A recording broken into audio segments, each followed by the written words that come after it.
Hello everyone and welcome back to this channel.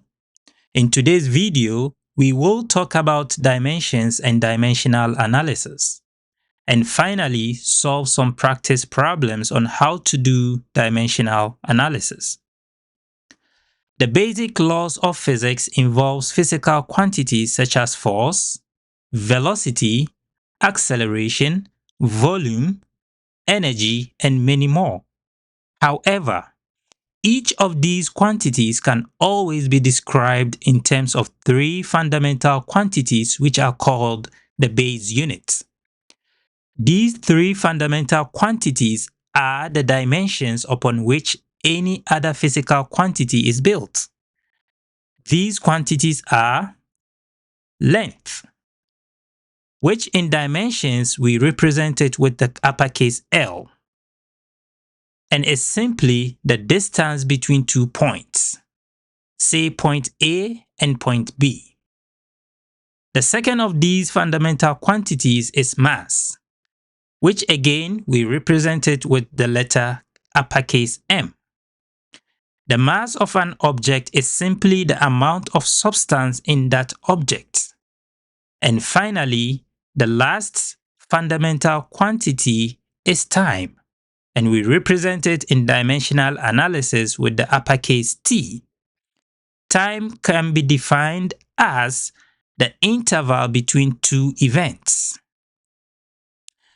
It is worth noting that all other physical quantities can always be constructed from these three fundamental dimensions: length, mass, and time. And when we speak of dimension of a quantity, we are referring to the type of base quantities that make it up. Therefore, the dimension of a quantity refers to the physical nature of that quantity. For example, if we take force, what is the physical nature of force? In other words, what base quantities or dimensions is force made up of? And we are going to see how to do this for any other quantity in the next slides. Therefore, dimensional analysis refers to expressing any physical quantity in terms of its fundamental units. In dimensional analysis, we represent the dimension of a quantity by placing that quantity in a square bracket. For example, if we have a quantity A, then the dimension of A is written as A inside square brackets. Now let's look at this example. What is the physical nature of distance, x? For a quantity such as distance, x, we write the distance in the square brackets. The square bracket indicates that we are taking the dimensions of distance. And we define distance as the interval between 2 points. So, the dimensions of x, which is x in square brackets, is going to have the dimensions of length, because any interval between 2 points in space has the dimension of length. And therefore, distance, which is x, has the dimensions of length. Why do we do all these dimensional analysis thing? First, we do that to check the validity of an equation. In physics, in most cases, we derive equations. It could be from experiment or from any work at all. And then we want to check if that equation is valid or consistent with what we are doing. That is one of the main reasons why we do dimensional analysis. Secondly, we can do dimensional analysis to find the relationship between quantities in a derived equation. And then finally, we can do dimensional analysis to find the base units of a physical quantity in our equation. Alright, now at this point, we are going to look at some basic rules to follow when doing dimensional analysis.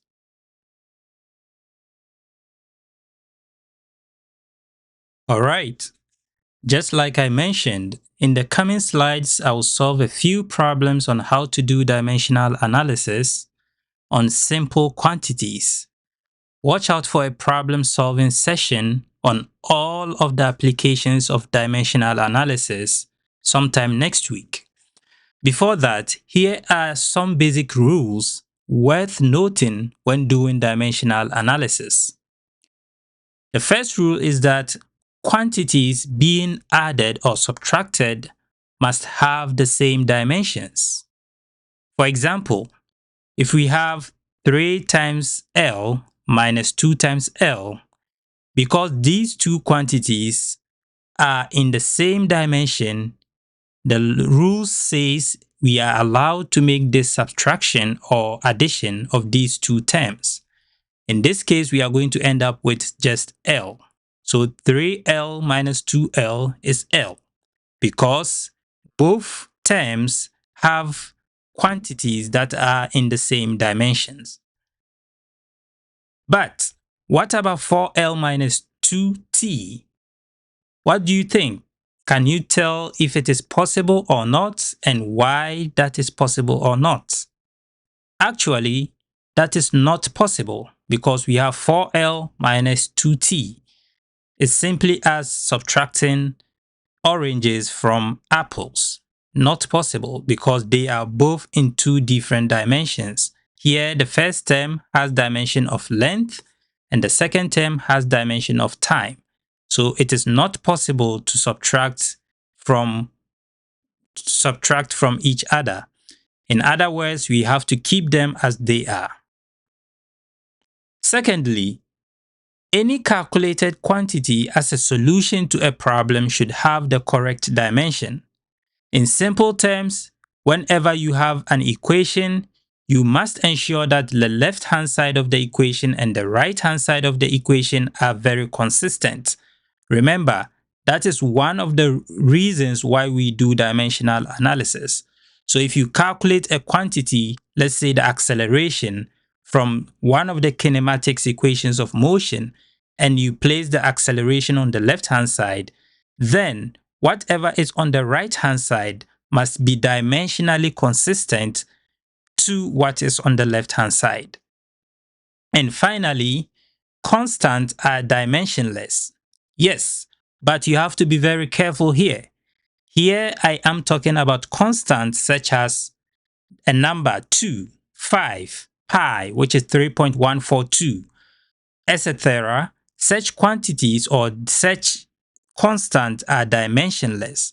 However, we do have some exceptions, like the Planck's constant.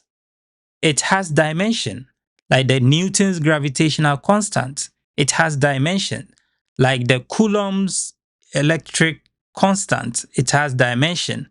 So with such quantities, we cannot say they are dimensionless. We have to find or know what dimensions they have. And like I've mentioned in my problem solving sessions, we are going to see problems which have such type of constants. Now let's begin the problem solving session for this particular video. It entails two basic problems, one very straightforward, which consists of several quantities for us to determine their dimensions using dimensional analysis. And the second one is just an equation that we have to determine if that equation is dimensionally correct.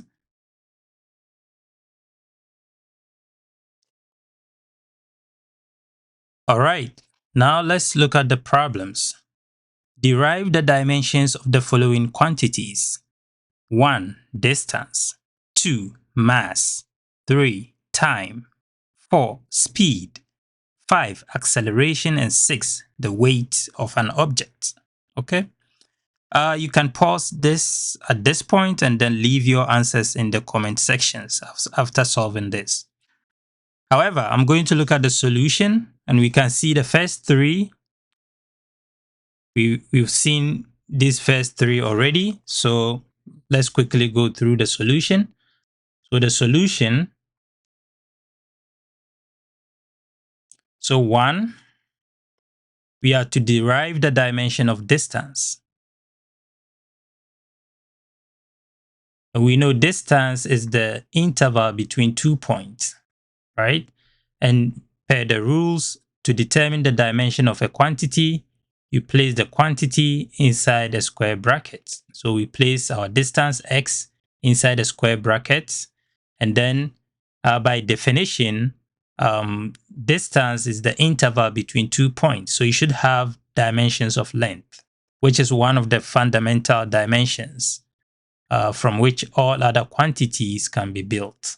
So here we have L. So that's the dimension of distance. 2, we have mass. So the mass, again, given represented as M. We place our M, that's the mass, in square brackets, showing that we are trying to take the dimensions or find the dimensions of mass. Okay, and we've seen that the dimension of mass is capital M. So that gives us M, uppercase. 3, we have time. So we are to find the dimensions of time. So we place it in square bracket, time equals T, uppercase, and that is equal to T. So we can see distance has the dimension of length, mass has the dimension of mass, and time has the dimension of time. Now let's look at the other 3 problems. So number 4, we are given speed as v, right? But we need to ask, what is speed? Speed is the rate of change of position with respect to time. Okay, so with that definition, speed equals position divided by time, or distance divided by time. So we can take the dimensions of speed as that equals, in the numerator we have dimension of distance over dimensions of time. All right. So now we can see that the dimensions of speed. So we know the dimensions of distance already, or position, which is just length, divided by that of time, which is t, time. And we can simplify that further as LT to the power minus 1 if we choose to take this t in the denominator to the top so that it raises to the power minus 1. So that is the dimensions of speed, right? Let's look at number 5, which is acceleration. So acceleration given as A. What is the definition for acceleration? It is the change in velocity divided by change in time. So acceleration, we can write it as velocity or speed divided by time. Now we take the dimensions of this. So the dimensions of acceleration, we place it in square bracket, would be equal to the dimension of speed divided by the dimension of time. And from problem number 4, we've seen the dimensions of speed already. From problem number 3, we've seen the dimensions of time. So we can just plug them in here. So the dimensions of speed is LT to the power minus 1 divided by dimension of time, which is simply t. And then we can further simplify this as LT to the power minus 2. So this should be minus 1. All right. So the dimensions of acceleration we can see is composed of length and also time to the power of minus 2. Okay. Now the final one, which is weight. So the weight of an object represented as W is simply the mass of that object times acceleration due to gravity. Okay.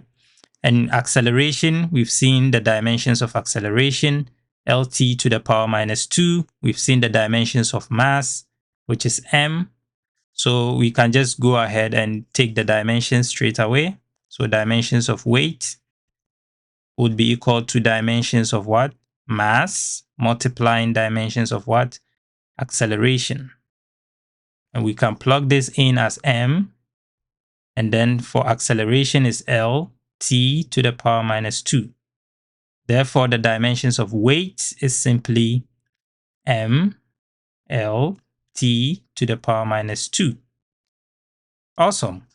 So this is how to do dimensional analysis for different quantities. First, you have to know the definition of that quantity and then express it into its fundamental quantities, which is the fundamental dimensions. And there are three of them, which is distance, mass, and time. All right. Another simple practice problem. Let's quickly go through this and then we would bring it to an end here.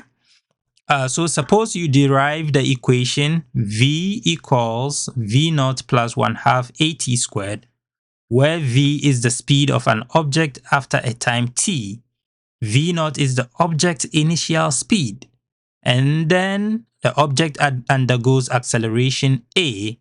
Use dimensional analysis to check if this equation is correct. Remember, one of the reasons why we do dimensional analysis is to check the validity of equations. So here we have to check whether the left and the right hand side are of the same dimensions. So let's look at the solution. So to solve such a problem, what we need to do first is to first write the equation. So in this case, v equals v naught plus 1/2 at squared. And this is one of the kinematics equation for motion under constant acceleration. And we are given the definition for each of these quantities. So v is the velocity or speed of the object at time t. All right, so we have to take the dimensions of v. v naught is the object initial speed, so we have to take its dimension, plus 1/2. Remember, we said constant, like a number, is dimensionless, so we don't have to worry about that. And just keep it there. And then we have acceleration, so we have to take the dimensions of acceleration. And then we have time. We have to take the dimensions of time squared. So here we have t squared, time squared. All right. So now let's look at velocity is what? Distance divided by time equals, so distance initial divided by time plus 1/2 remains as 1/2. Acceleration is velocity or speed divided by time. And then we have time squared, right? So we have t squared there. Okay. So here we can see the dimensions of position is what? Length. And then that of time is t equals the same as here. We have dimensions of length divided by dimension of time plus 1/2 remains 1/2 because it's a constant, which is dimensionless. And then velocity. So velocity we've seen already, L over t. So we can just go in lt to the power minus 1 divided by t. Okay. And then here we have multiplying t squared. So that's squared. Or we can do that. And then another one, t. Right. So we can simplify things further here. So L over t would be lt to the power minus 1 equals lt to the power minus 1 plus we have our 1/2, and then we have lt to the power minus 2 in this case. Then we have t to the power 2. You can see by law of indices, this t minus 2 multiplying t to the power 2, the powers is going to add. So minus 2 plus 2 is going to be 0. So we are going to end up with LT to the power minus 1 equals LT to the power minus 1 plus, here we have 1/2 LT to the power 0. Okay, so we can see that the left-hand side, or the left-hand side here, is not the same as the right-hand side, because we have LT to the power minus 1 plus 1/2 T to the power 0 is 1, so 1/2 L. So this equation is not dimensionally correct, because the left-hand side, we do have LT to the power 1, which is the dimensions of speed, but the right-hand side, we have dimension of speed in addition to half the dimension of length. So that makes this equation not correct. All right, so I hope you enjoyed this video, and if this is your first time, please like, share, and subscribe to this channel for a maximum reach. That is the smallest possible way you can support me. Until then, I'll see you in my next video. Bye bye.